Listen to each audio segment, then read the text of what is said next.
கர்த்தருடைய பரிசு நாமத்திற்கு ஸ்தோத்திரம் உண்டாவதாக. இன்றைய ஜீவவார்த்தை நிகழ்ச்சியை கேட்டுக்கொண்டிருக்கும் அனைவரையும் கர்த்தருடைய பரிசு நாமத்தினால் வாழ்த்துகிறேன், ஆசீர்வதிக்கிறேன். இன்றைய தின தியானத்திற்கு தேவன் கொடுத்த வேத பகுதி, அது சங்கீத புஸ்தகம் 34 சங்கீதம் 4 வசனம். சங்கீதம் 34:4. நான் கர்த்தரை தேடினேன், அவர் எனக்கு செவி கொடுத்து என்னுடைய எல்லா பயத்துக்கும் என்னை நீங்களாக்கி விட்டார். இன்றைய தினம் இதை கேட்டுக்கொண்டிருக்கும் அனைவருடைய பயங்களிலிருந்து தேவன் உங்களை நீங்களாக்கி விட்டார்.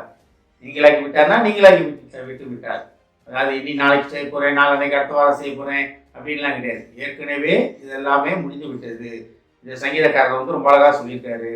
நான் கர்த்தரை பாருங்க, நான் கர்த்தரை தேடினேன், அவர் எனக்கு செவி கொடுத்து. அப்ப கர்த்தரை தேடும் பொழுது எல்லாமே தேவன் செவி கொடுக்கிற தேவன். நீ என்ன பிரச்சனையில் இருந்தாலும் சரி, எதுனாலும் தேவன்கிட்ட கேட்கலாம். நீங்க ஒரு நண்பர்கிட்ட பேசுவது போல தேவன்கிட்ட பேசலாம். ஒருவேளை நண்பர்கிட்ட கூட ஒரு சில காரியங்கள் நம்ம பகிர்ந்து கொள்ள முடியாது, சொல்ல முடியாது, எல்லாத்தையுமே சொல்ல முடியாது. ஆனால் தேவன்கிட்ட முகமுகமாக உங்களோட பேச ஆசைப்படுகிற தேவன்கிட்ட நீங்கள் சகல காரியத்தையும் பகிர்ந்துக்கலாம். சகல காரியத்தை உங்கள் கஷ்ட நஷ்டங்கள், உங்கள் லாபம் நஷ்டம் சகலத்தையும் தேவன்கிட்ட சொல்லலாம். ஏன்னா தேவனுக்கு எல்லாமே தெரியும். தேவன் ஆசைப்படுற ஒரு காரியம் என்னன்னா, எல்லாமே எனக்கு தெரியும், நான் தெரியாத மாதிரி எவ்வளோ நாள் நடிச்சுக்கிட்டு இருப்பேன்ற மாதிரி தான். வீட்டில் அப்பா அம்மா பிள்ளைங்க எங்கேயாச்சும் போய் ஊர் சுற்றிட்டு வருங்க. பிள்ளைகள் வீட்டுக்கு வந்தாலும் கேட்பாங்க, எங்கே போயிட்டு வந்தேன் அப்படின்னு. இந்த பிள்ளைய சொன்னால் நான் படிக்க போயிட்டு வந்தேன், ஸ்கூலுக்கு போயிட்டு வந்தேன். நானும் அப்பா அம்மாவுக்கு தெரியும், இது ஸ்கூலுக்கு பிள்ளை தெரியும், பார்த்தோன்னே தெரியும் இது சரியில்லை. நானாலும் இந்த பிள்ளை சொல்கிற பொய்யை நம்புவாங்கன்னா என்னென்னா, சரி நாளைக்காச்சும் தீர மாட்டானா அப்படின்னு. இதே தான் தேவனுக்கும் நமக்கு இருக்க உறவு. ஆனால் நீங்கள் ஆமாம் நான் இன்னைக்கு போகல, நான் இந்த மாதிரி போயிட்டு வந்தேன்னு சொன்னேன்னு வச்சுக்கிங்களேன், மனசில் வருத்தப்பட்டாலும் உங்களை திட்ட மாட்டாங்க. சரி என் பையன் என்கிட்ட உண்மையாக வச்சுருக்கானே, பொய் சொல்லாமல் என்ன பண்ணாலும் உண்மையாக இருக்கானே. இந்த நிலைமை தான் தேவனுக்கும் நமக்குள்ளுக்கு உறவு வேண்டும். அந்த உறவுல நம்ம நிலைத்திருக்க வேண்டும். ஏன்னா தேவனுக்கு நம்மளை தெரியும், என்ன செய்யறோம், என்ன செய்ய போறோம், நாளைக்கு என்ன செய்வோம், நாளானைக்கு என்ன செய்வோம்னு. அந்த இடத்துல தேவன்கிட்ட போயிட்டு நம்ம மறைக்க கூடாது. அப்ப கர்த்தரை நம்ம தேடும் போது எப்படி முழு மனதுடன் அவரை தேடணும், முழு மனதுடன் முழு ஆத்மாவுடன் அவரை தேடும் போது அவர் உடனடியாக அவர் செவி கொடுப்பாரு. தாவீது ராஜா கண்டுபிடிச்ச ஒரு மிகப்பெரிய வாழ்க்கையின் ரகசியம், அவர் வெற்றியின் ரகசியம் தான். நான் கர்த்தரை தேடினேன், அவர் எனக்கு செவி கொடுத்து என்ன செவி கொடுத்து, அவர் என் எல்லா பயத்துக்கும் என்னை நீங்களாக்கி விட்டார், என்னுடைய எல்லா பயத்துக்கும். அப்ப தேவன் உங்களுக்கு செவி எதுக்காக செவி கொடுக்குறாருன்னா, உங்க வாழ்க்கையில இருக்க பிரச்சனைகள் ஒருவேளை இதை கேட்டுக்கொண்டிருக்கும் நீங்க பயந்துகிட்டு இருக்கலாம். என் தொழில் என்ன ஆகுமோ, என் திருமண வாழ்க்கை என்ன ஆகுமோ, பிள்ளைகளோட வாழ்க்கை என்ன ஆகுமோ, உடம்பு சரியில்லாமல் இருக்கேனே என்ன ஆகுமோ, வயதான காலத்தில் நான் தனிமையில் இருக்கேனே, நாளைக்கு எனக்கு ஒன்று ஆச்சுன்னா எனக்கு யார் என்னை பாப்பா, யார் என்னோட கூட இருக்க போறா, என் வாழ்க்கை எப்படி போச்சு, கணவன் இல்லையே, மனைவி இல்லையே, நான் தனியாக பிள்ளைகளோட போராடிக்கிட்டு இருக்கேனே, பிள்ளைகளோட கஷ்ட காரியங்களுக்காக நான் பயந்துக்கிட்டு இருக்கேனே அப்படின்னு நீங்கள் அநேக பயம் மனசில் இருக்கலாம். கட்டாயம் எல்லாத்துக்கும் பயம் இருக்கும். தொழில் பண்ணுறவங்களுக்கு தொழில் நல்லா ஓடணும் பயம் இருக்கும். வேலை பார்க்குறவங்களுக்கு வேலையில் சரியான ப்ரொமோஷன் வரணுமே, சரியான எனக்கு அந்த இன்க்ரிமெண்ட் வரணுமே, சரியான காரியங்கள் நடக்கணுமே, நான் வேலை பார்க்குற இடத்துல எந்த ஒரு தப்பும் இல்லாமல் வேலை பார்க்கணுமே அப்படின்னு எல்லாத்துக்கும் எல்லா விதமான ஒரு பயம் இருக்கும். ரோட்டில் போகும்போது ஆக்சிடென்ட் ஆகிடக்கூடாது, பிரச்சனை ஆகிடக்கூடாது, நம்ம ஆக்சிடென்ட் ஆகிட நம்ம போய் அடுத்தவங்களை இடிச்சிடக்கூடாது. அநேக பயத்தோடு தான் நம்ம வாழ்ந்து கொண்டிருக்கிறோம். அந்த பயம் இல்லாட்டி வாழ்க்கையே கிடையாதுங்க. பயம் இருக்கணும் நமக்கு.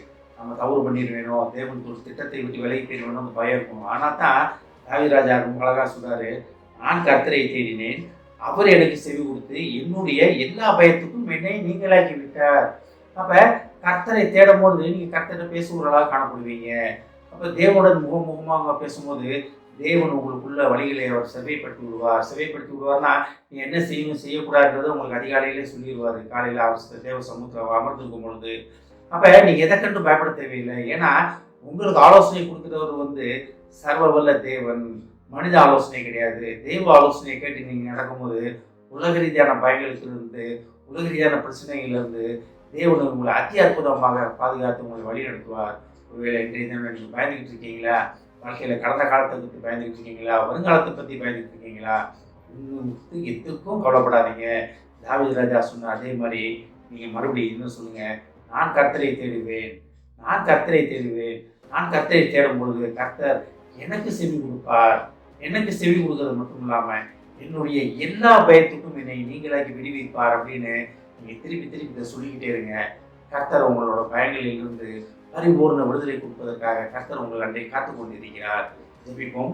எங்களை அதிகமான அட்மிட் பண்ணுறோம். பிதாவே, கர்த்தாவே, நாங்கள் உண்மை தேடும் பொழுது நீர் எங்களுக்கு செவி கொடுத்து எங்களுடைய எல்லா பயத்திலிருந்து எங்களை நீங்களாக்கி விடுவிப்பேன் என்று சொன்ன மகா திருப்பியான வார்த்தைக்காக நன்றி ஆண்டவரே. ஏஸ்தாமே உலகத்தில் உள்ள பிரச்சனைகள், உலகத்தில் உள்ள காரியங்கள், உலகத்தில் உள்ள கஷ்டங்கள், போராட்டங்கள், குடும்பத்தின் காரியங்கள் அனைத்துக்கும் நாங்கள் பயந்து கொண்டு இருக்கிறோம் ஆண்டவரே. காரியம் என்ன ஆகுமோ, எப்படி நடக்குமோ, என்ன செய்ய போகிறோமோ, என்ன நடக்கிறது என்று தெரியாமல் புரியாமல் நாங்கள் தவித்துக் கொண்டிருக்கும் வேலையிலே தகப்பனே, நீர் எங்களுக்கு செவி கொடுத்து எங்கள் எல்லா பயத்திலிருந்து எங்களை நீங்களாக்கி விடுவித்து விட்ட மகா கிருபைக்காக நன்றி நன்றி நன்றி ஆண்டவரே.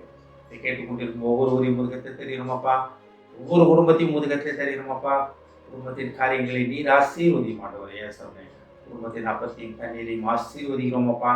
ஏசாமி அன்னை இருக்கிற ஒரு உதவும் பாத்திரமாக கேட்டுக்கொண்டு ஒவ்வொரு குடும்பத்தையும் நீர் மாற்றி எடுத்து நிலைநிறுத்தியதுக்காக நன்றி ஆண்டவரே. வாய்த்தின் ஆவியை எடுத்து உற்சாகத்தின் ஆவியால் அவர்களை நிரப்பிய மகா கிருபைக்காக நன்றி ஆண்டவரே. நன்றி ஆண்டவரே. ஆசீர்வதிக்கிறோமப்பா. இயேசுவின் மூலமாய் கேட்கிறேன் நல்ல பிதாவே, ஆமென். கர்த்தர் உங்களை ஆசீர்வதிப்பாராக.